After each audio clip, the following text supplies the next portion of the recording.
ایک دور دراز بادشاہت میں علیم نام کا ایک غریب مگر نیک دل لڑکا رہتا تھا۔ ایک دن وہ جنگل سے گزر رہا تھا کہ اسے ایک پرانا مگر چمکتا ہوا آئینہ ملا۔ جیسے ہی اس نے آئینے میں دیکھا، آئینہ بول اٹھا، جو دل سے سوال کرے گا اسے سچ دکھاؤں گا۔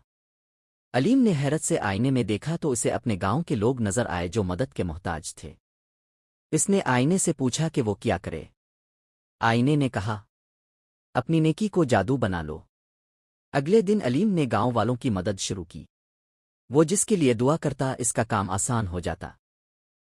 بیمار ٹھیک ہونے لگے اور کھیت ہرے بھرے ہو گئے۔ سب لوگ اسے جادو سمجھنے لگے۔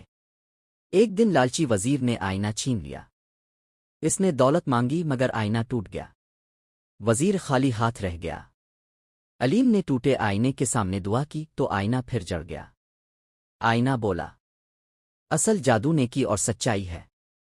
اس دن کے بعد علیم نے آئینہ چھپا دیا اور خود نیکی کے جادو سے